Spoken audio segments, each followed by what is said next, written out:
سبحان الله سبحان الله سبحان الله سبحانك ربي سبحانك سبحانك ما أعظم شانك سبحانك ربي سبحانك سبحانك ما أعظم شانك ندعوك ونرجو غفرانك ندعوك ونرجو غفرانك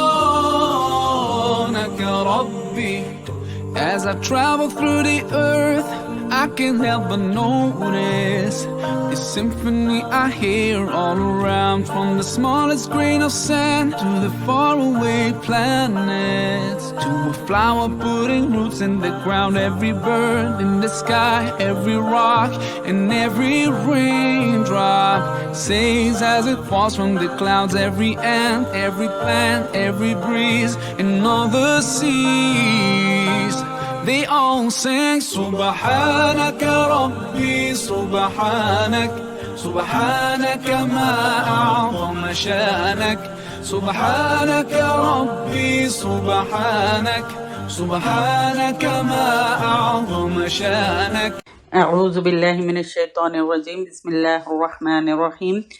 ان الحمد للہ تعالی نحمده ونستعین به ونستغفره ونعوذ باللہ من شرور انفسنا ومن سیئات اعمالنا من يهد الله فلا مضل له ومن يضلل الله فلا هادي له واشهد ان لا اله الا الله وحده لا شريك له واشهد ان محمدا عبده ورسوله صلی اللہ علیہ وسلم.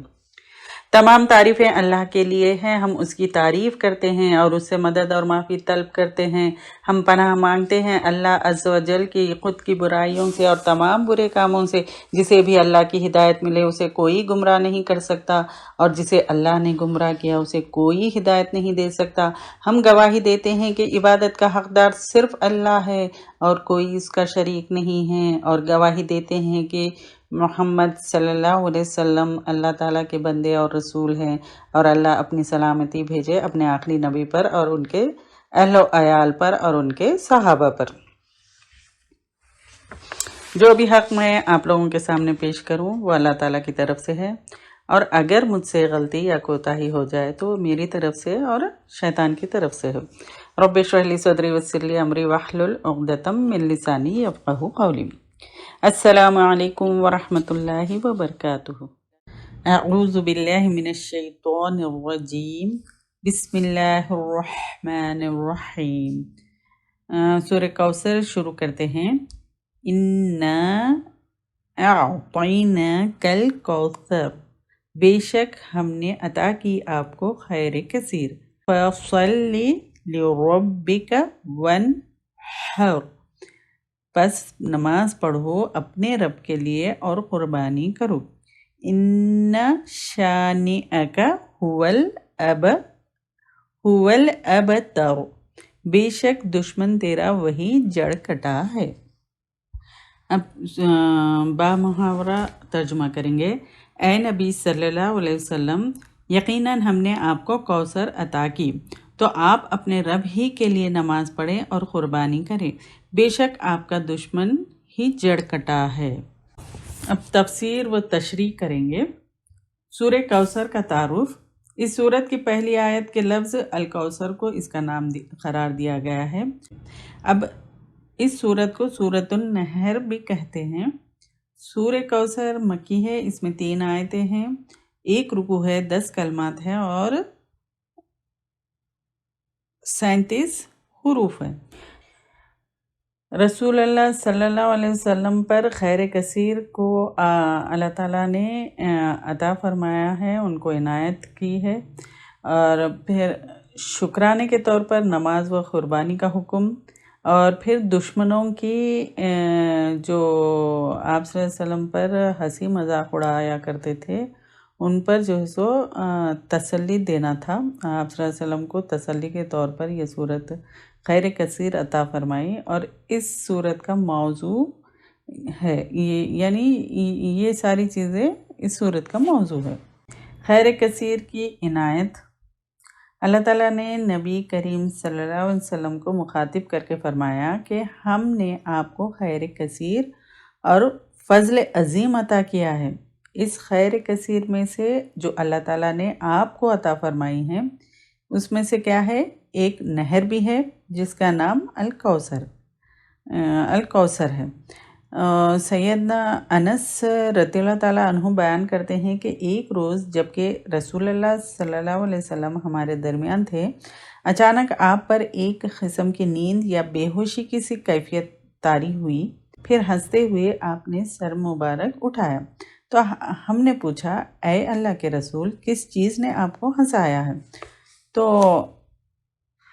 آپ نے فرمایا، یہ صحیح مسلم کی حدیث ہے، ابھی قرآن کریم کی ایک سورت مجھ پر نازل ہوئی ہے، پھر آپ نے بسم اللہ الرحمن الرحیم پڑھ کر سورہ کوثر کی تلاوت فرمائی اور فرمایا، جانتے ہو کوثر کیا چیز ہے؟ ہم نے کہا اللہ اور اس کا رسول ہی بہتر جانتے ہیں۔ آپ نے فرمایا، یہ ایک نہر ہے جس کا میرے رب نے مجھ سے وعدہ فرمایا ہے، جس میں خیر کثیر ہے، اور وہ حوض ہے جس پر میری امت قیامت کے دن پانی پینے کے لیے آئے گی۔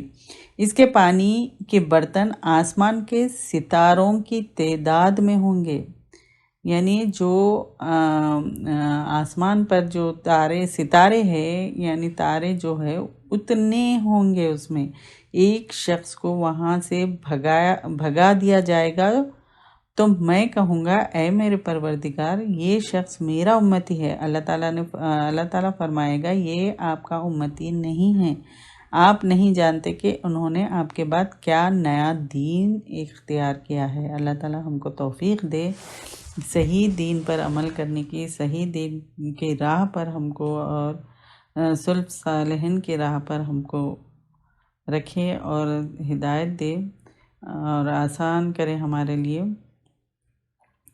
حضرت انس رضی اللہ تعالیٰ عنہ بیان کرتے ہیں، یہ مسند احمد کی حدیث ہے، رسول اللہ صلی اللہ علیہ وسلم سے کوثر کے بارے میں سوال ہوا تو آپ صلی اللہ علیہ وسلم نے فرمایا، وہ ایک نہر ہے جو اللہ تعالیٰ مجھے جنت میں عطا کرے گا، اس کی مٹی کستوری ہوگی اور اس کا پانی دودھ سے زیادہ سفید اور شہد سے زیادہ میٹھا ہوگا، اور اس کے کناروں پر ایسے پرندے بیٹھے ہوں گے جن کی گردنیں اونٹوں کی گردنوں جیسی ہوگی۔ یہ سن کر حضرت ابو بکر صدیق رضی اللہ تعالیٰ عنہ نے کہا، یا رسول اللہ صلی اللہ علیہ وسلم، وہ پرندے تو بڑے تر و تازہ اور خوشحال ہوں گے۔ آپ نے فرمایا، ان کو کھانے والے ان سے بڑھ کر خوشحال اور تر و تازہ ہوں گے۔ صحیح بخاری کے اور ایک حدیث ہے، حضرت انس رضی اللہ تعالیٰ عنہ بیان کرتے ہیں کہ جب نبی کریم صلی اللہ علیہ وسلم کو معراج ہوئی تو آپ نے فرمایا، میں ایک نہر کے پاس پہنچا جس کے دونوں کناروں پر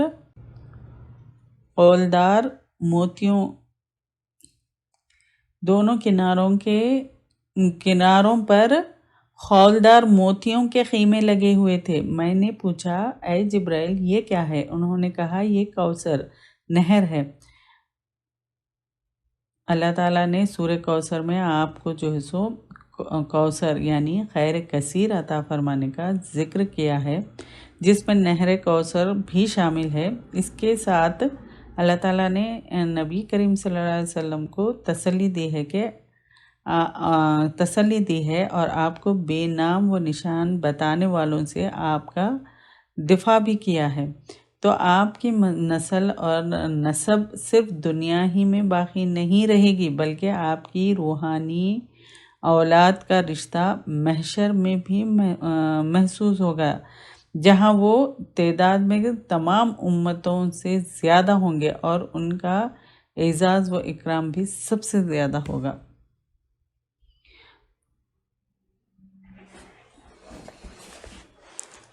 یعنی دنیا میں بھی آپ صلی اللہ علیہ وسلم کو خیر کثیر، نبوت، قرآن، فتح مکہ، رفعنا لک ذکرک یعنی بلند کیا، مشن کمپلیٹ کیا، تو آخری نبی ہوئے، پھر آدم علیہ السلام سے جو میسج آیا ان کو کمپلیٹ کیے، پھر شرک اور کفر کو عرب سے پورا مٹا دیے، پھر صحابہ کی اتنی بڑی جماعت، سپورٹرز بہت ساری، خیر و کثیر دنیا میں دیے، اور آخرت میں نہر کوثر یعنی حوض کوثر، جنت میں جو ہے سو مقام محمود، پھر وسیلہ، یا یہ تمام چیزیں آخرت میں بہت ساری خیر و کثیر آپ صلی اللہ علیہ وسلم کے لیے اللہ تعالیٰ نے رکھی ہے۔ اب نماز پڑھیں اور قربانی کریں۔ رسول اللہ صلی اللہ علیہ وسلم کو دنیا و آخرت کے ہر خیر، اور وہ بھی کثیر مقدار میں، بہت زیادہ مقدار میں عطا فرمانے کی خوشخبری سنانے کے بعد پھر اب اللہ تعالیٰ نے شکرانے کے طور پر آپ کو 2 کام کرنے کی تاکید کی ہے، ایک نماز اور دوسرے قربانی۔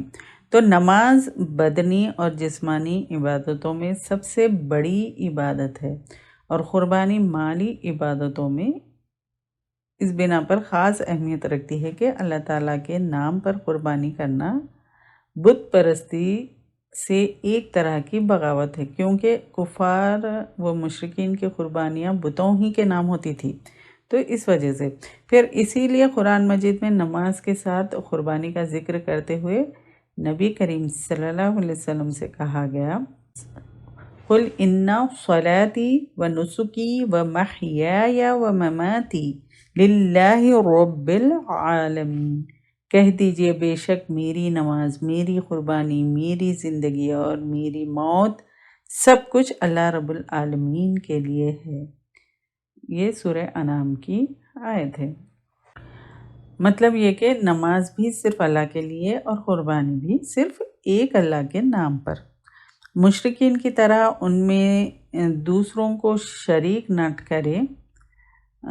یہاں اللہ تعالیٰ نے نہر کا لفظ بولا ہے، جس کے معنی ہیں اونٹ کے حلقوم میں نیزہ یا پھر چھری مار کر اسے جو ہے سو ذبح کرنا۔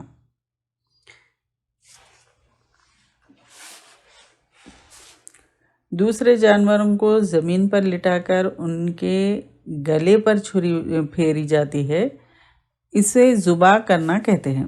یہاں نہر سے مراد مطلق قربانی ہے، علاوہ اس کے صدقہ و خیرات کے طور پر جان قربان کرنا، پھر حج کے موقع پر منی میں اور عید الاضحیٰ کے موقع پر قربانی بھی اس میں شامل ہے، لیکن یہ سب جانور جو بھی ذبح کرے یا کسی کو خیرات کے لیے بھی ذبح کرے تو اللہ تعالیٰ کے لیے کرنا ہے۔ اب اللہ تعالیٰ فرماتے ہیں آپ کا دشمن بے نام و نشان ہوگا۔ جب نبی کریم صلی اللہ علیہ وسلم کی نرینہ اولاد زندہ نہ رہی تو بعض کفار نے آپ کو ابتر کہا، یعنی آپ صلی اللہ علیہ وسلم کے جیسے بیٹے جب زندہ نہیں تھے تو کفار جو ہے سو ابتر کہا۔ ابتر کیا ہے؟ ابتر کس کو کہتے ہیں؟ ابتر اس شخص کو کہتے ہیں جس کا یعنی جس کی ذات ہی پر اس کی نسل ختم ہو جائے یا کوئی اس کا نام لینے والا نہ رہے، اس کو ابتر کہتے ہیں۔ تو مسند کی حدیث ہے یہ،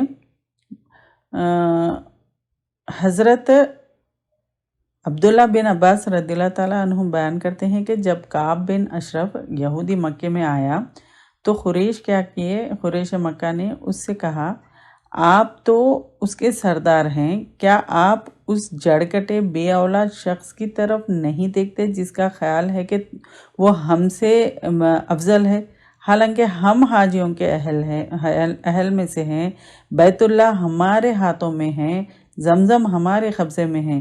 اس پر جو ہے سو کعب بن اشرف بدبخت کہنے لگا تم اس سے بہتر ہو، تو اس پر یہ آیت اتری، ان شانیہ کا حول ابتر، تو بے شک آپ کا دشمن ہی جڑ کٹا ہے۔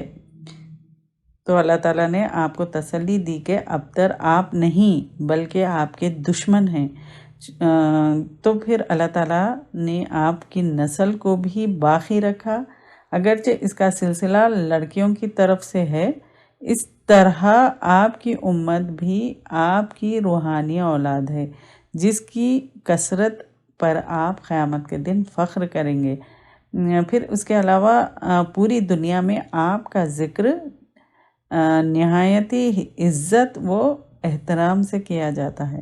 پوری دنیا کے چپے چپے پر آپ کا مبارک نام 5 وقت اللہ کے نام کے ساتھ اذاں و اقامت میں پکارا جاتا ہے، جبکہ آپ سے بغض و عناد رکھنے والے، جو حسد و جلن رکھنے والے، صرف ہسٹری رہ گئی، لیکن کسی کے دل میں ان کا احترام نہیں اور کسی زبان پر ان کا ذکر خیر نہیں ہے۔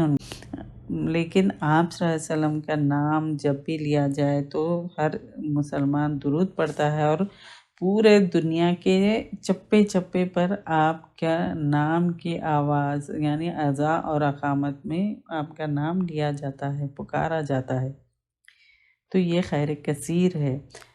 پھر آیت مبارکہ کی حکمت اور تقاضے۔ اللہ تعالیٰ نے نبی کریم صلی اللہ علیہ وسلم کو خیر کثیر سے نوازا ہے، جس کا صلہ دنیا و آخرت میں لامحدود ہے، یعنی اس کی کوئی حد نہیں ہے۔ دنیا میں عزت اور سرفرازی، اور آخرت میں نہر کوثر جیسے یعنی اس طرح سے اللہ تعالیٰ نے ان کو آنر دیا ہے۔ کوثر جنت کی ایک نہر کا نام ہے، جس پر نبی کریم صلی اللہ علیہ وسلم کا حوض ہوگا۔ اس کی مٹی کستوری ہوگی اور اس کا پانی دودھ سے زیادہ سفید اور شہد سے زیادہ میٹھا ہوگا۔ اہل بدعت کو حوض کوثر سے بھگا دیا جائے گا اور ان کو وہاں پانی پینا نصیب نہیں ہوگا۔ لہٰذا دین میں نئے کام ایجاد کرنے والوں کو اللہ تعالیٰ سے ڈرنا چاہیے اور اپنے انجام کو نظر میں رکھنا چاہیے۔ اللہ تعالیٰ ہم کو توفیق دے۔ نماز بدنی اور جسمانی عبادتوں میں سب سے بڑی عبادت ہے، اور قیامت کے دن انسان کی نجات کا دار و مدار نماز ہی پر ہوگا۔ اگر نماز درست ہوئی تو کامیاب، ورنہ ذلیل و رسوا ہوگا۔ تو اللہ تعالیٰ ہم کو محفوظ رکھے ان سب چیزوں سے، اور صحیح نماز پڑھنے والا اور نماز کی پابندی کرنے والا بنائے۔ نماز پڑھ کر اللہ تعالیٰ کی نعمتوں کا شکر ادا کرنا چاہیے، اور اللہ تعالیٰ نے مال دیا تو اس کے لیے قربانی کرنی چاہیے، اس سے اللہ تعالیٰ خوش ہوتا ہے اور اس کی نعمت کا شکر بھی ادا ہو جاتا ہے۔ تمام عبادت میں اخلاص ضروری ہے، لیکن نماز اور قربانی میں اخلاص کا خصوصی اہتمام کرنا چاہیے۔ نماز اور قربانی سے مسلمانوں میں اتفاق اور اتحاد اور ایثار و قربانی کا جذبہ پروان چڑھتا ہے، یعنی قربانی کا جذبہ ان میں جو ہے سو پیدا ہوتا ہے۔ مسلمانوں کی اکثریت نماز سے غافل اور قربانی میں خلوص سے عاری ہے، یعنی جس کی وجہ سے وہ نماز سے غافل ہے اور قربانی میں خلوص ہی نہیں ہے، جس کی وجہ سے وہ اختلاف میں کا شکار ہے، اور یہی ان کے زوال کا بڑا سبب ہے۔ نبی کریم صلی اللہ علیہ وسلم کی نرینہ اولاد اگرچہ بچپن میں فوت ہو گئی تھی، لیکن اللہ تعالیٰ نے آپ کا ذکر پوری کائنات میں بلند کر دیا ہے، اور آپ کو بے نشان کہنے والے خود مٹ گئے۔ آج کوئی ان کو یاد کرنے والا نہیں ہے۔ اعوذ باللہ من الشیطان الرجیم، بسم اللہ الرحمن الرحیم۔ سورہ کافرون شروع کرتے ہیں۔ قل یا ایہا الکافرون، کہہ دیجئے اے کافروں، لا اعبد ما تعبدون، نہیں میں عبادت کرتا جس کی تم عبادت کرتے ہو، ولا انتم عابدون ما اعبد، اور نہ تم عبادت کرنے والے ہو جس کی میں عبادت کرتا ہوں، ولا انا عابد ما عبدتم، اور نہ میں عبادت کرنے والا ہوں جس کی تم نے عبادت کی، ولا انتم عابدون ما اعبد، نہ تم عبادت کرنے والے ہو جس کی میں عبادت کرتا ہوں۔ لکم دینکم ولی دین، تمہارے لیے تمہارا دین ہے اور میرے لیے میرا دین۔ با محاورہ ترجمان لیں گے اب۔ اے نبی صلی اللہ علیہ وسلم، آپ کہہ دیجئے اے کافرو، میں ان بتوں کی عبادت نہیں کرتا جن کی تم عبادت کرتے ہو، اور نہ تم اس کی عبادت کرنے والے ہو جس کی میں عبادت کرتا ہوں، اور نہ میں عبادت کرنے والا ہوں جس کی تم عبادت کرتے ہو، اور نہ تم اس کی عبادت کرنے والے ہو جس کی میں عبادت کرتا ہوں، تمہارے لیے تمہارا دین اور میرے لیے میرا دین۔ اب تفسیر و تشریح لیں گے۔ سورہ کافرون کا تعارف۔ اس سورت کی پہلی آیت کے لفظ کافرون کو اس کا نام قرار دیا گیا ہے۔ اب سورہ کافرون مکی ہے، اس میں جو 6 آیتیں ہیں، 1 رکوع ہے، 26 کلمات ہے اور 99 حروف ہے۔ شرک و کفر سے اظہار برات یعنی اور خالص ایک اللہ کی عبادت کرنا اس سورت کا موضوع ہے۔ رسول اللہ صلی اللہ علیہ وسلم طواف کی 2 رکعتوں اور فجر اور مغرب کی سنتوں میں سورہ کافرون اور سورہ اخلاص پڑھتے تھے۔ یہ صحیح مسلم کی حدیث ہے۔ حضرت فردہ بن نوفل رضی اللہ تعالیٰ عنہ بیان کرتے ہیں کہ میں نے نبی کریم صلی اللہ علیہ وسلم سے کہا مجھے کوئی دعا سکھائیں جسے میں رات کو سوتے وقت پڑھا کروں۔ آپ نے فرمایا سورہ کافرون پڑھا کرو کیونکہ بلا شبہ یہ شرک سے برات ہے۔ ترمذی کی حدیث ہے۔ اب توحید پر کوئی مصالحت نہیں، یعنی توحید پر کوئی کمپرومائز نہیں۔ جب نبی کریم صلی اللہ علیہ وسلم کی دعوت سے بہت سے لوگ جو ہے سو مسلمان ہو گئے اور کفار مکہ کے ظلم و ستم کا سخت طوفان بھی ان کے پاؤں کو ڈگمگا نہ سکا تو کفار مکہ نے مصالحت کے چالیں آزمانا شروع کیے، یعنی کمپرومائز کرنے کا کیا کیا ہے ٹرکس پورے آزمانا شروع کر دیے۔ انہوں نے فیصلہ کیا کہ آپ کو کسی نہ کسی طرح کمپرومائز پر راضی کیا جائے، اس لیے وقت بوقت وہ جو ہے سو آپ صلی اللہ علیہ وسلم کے پاس کمپرومائز کے لیے مختلف طریقے لے کر آتے تاکہ آپ ان میں سے کسی کو مان لیں اور جھگڑا ختم ہو جائے جو آپ کے اور ان کے درمیان ہو چکا تھا۔ پھر کمپرومائز کے لیے وہ کبھی آپ کو مال و دولت کی پیشکش کرتے، کبھی عرب کی حسین ترین عورتوں سے شادی کی پیشکش کرتے، یعنی یہ ساری چیزیں پیش کرتے۔ دنیاوی سامان کے لالچ سے بات نہ بنتی تو کیا کرتے تھے، دھمکی اور دھونس کا راستہ بھی انہوں نے اختیار کیا، یعنی بہت سارے وہ لوگ جو ہے سو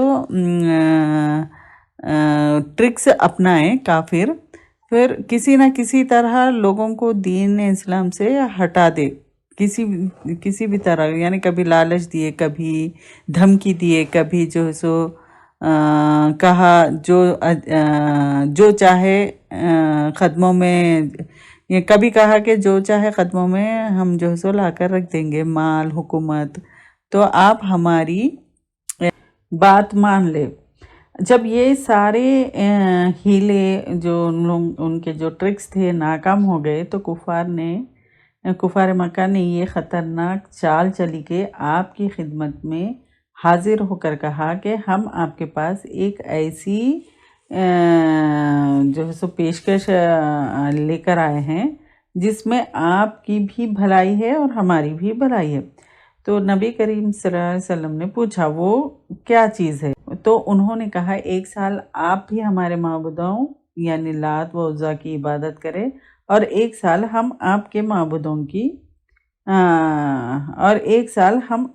معبود کی عبادت کریں گے۔ اس پر جو ہے سو اللہ تعالیٰ نے یہ سورت نازل فرمائی کہ اے نبی صلی اللہ علیہ وسلم ان سے کہہ دو توحید الہی پر کوئی سمجھوتا اور مصالحت نہیں ہو سکتی، یعنی توحید پر کوئی کمپرومائز نہیں۔ جن بتوں کو تم پوجتے ہو میں ان کو نہیں پوج سکتا، اس کا نتیجہ یہی ہو سکتا ہے کہ تم بھی اکیلے اللہ کی عبادت کرنا گوارا نہیں کرو گے اور اپنے دوسرے معبودوں کو چھوڑنے پر تیار نہیں ہوگے۔ تو اس پر یہ آیت نازل ہوئی تھی۔ تو آیت کا ظاہری تکرار سورہ کافرون کی آیت نمبر 2، 3، 4 اور 5 میں مضمون کا تکرار ہے، یہ تکرار ظاہری طور پر ہے، حقیقت میں یہ تکرار نہیں ہے، کیونکہ پہلی 2 آیت میں ما موصولہ ہے، جس سے معنی یہ بنتے ہیں کہ جن معبودوں کی تم عبادت کرتے ہو میں ان کی عبادت نہیں کرتا، اور جس معبود کی میں عبادت کرتا ہوں اس کی تم عبادت نہیں کرتے۔ دوسری 2 آیت میں ما مصدر ہے، جس سے معنی یہ بنتے ہیں کہ میں تمہارے طرز کی عبادت نہیں کر سکتا اور تم جب تک ایمان نہ لاؤ میرے طرز کی عبادت نہیں کر سکتے، یعنی ہماری اور تمہاری عبادت کے طریقے ہی الگ الگ ہے۔ اس طرح پہلے 2 جملوں میں معبودوں کا بتایا گیا، پھر دوسرے 2 جملوں میں عبادت کے طرز و طریقے کے اختلاف کو ظاہر کیا گیا۔ مطلب یہ کہ نہ تمہارے اور ہمارے معبودوں میں کوئی مناسبت اور اشتراک ہے اور نہ عبادت کے طریقے میں، یعنی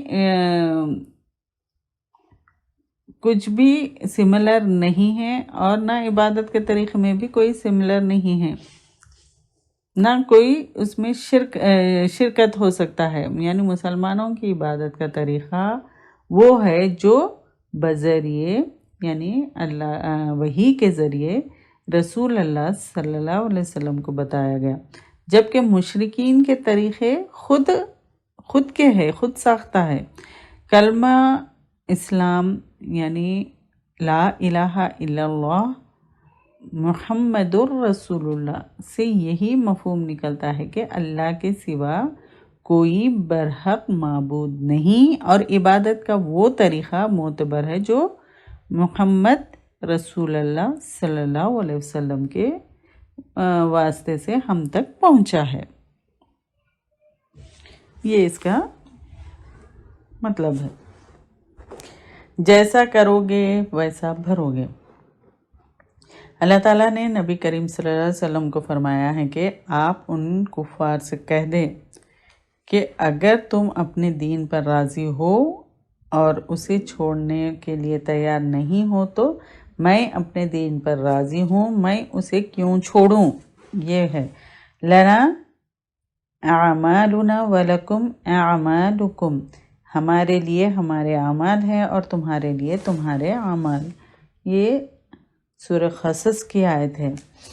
مطلب یہ کہ جیسا کرو گے ویسا بھرو گے۔ ایک دوسرے مقام پر نبی کریم صلی اللہ علیہ وسلم کو مخاطب کر کے یوں کہا گیا ہے، یعنی سورہ یونس میں یہ کہا گیا ہے کہ وَإِن كَذَّبُوكَ فَقُلْ لِي عَمَلِي وَلَكُمْ عَمَلُكُمْ أَنْتُمْ بَرِيئُونَ مِمَّا أَعْمَلُ وَأَنَا بَرِيءٌ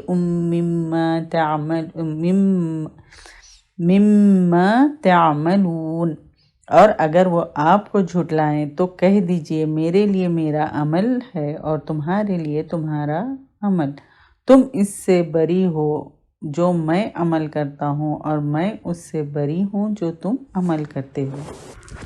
آیت مبارکہ کی حکمت اور تقاضے اب یہ لیں گے ہم کہ کفار اور مشرکین دنیاوی مال و دولت کا لالچ دے کر مسلمانوں کو عقیدہ توحید سے گمراہ کرنے کی کوشش کرتے ہیں، تو مسلمانوں کو اس سے ہوشیار رہنا چاہیے، اللہ سے ڈرنا چاہیے اور اپنے ایمان کو بچانے کی فکر کرنی چاہیے۔ دوسرا، اللہ تعالیٰ کو ایک لمحے کے لیے بھی غیر اللہ کی عبادت گوارا نہیں ہے، اس لیے کفار کی جو بھی تجویز ہے، جو بھی پیشکش ہے، اس پر اللہ تعالیٰ نے سورہ کافرون نازل فرمائی ہے اور نبی کریم صلی اللہ علیہ وسلم کی زبانیں جو ہے سو شرک سے برات کا اعلان کروایا ہے۔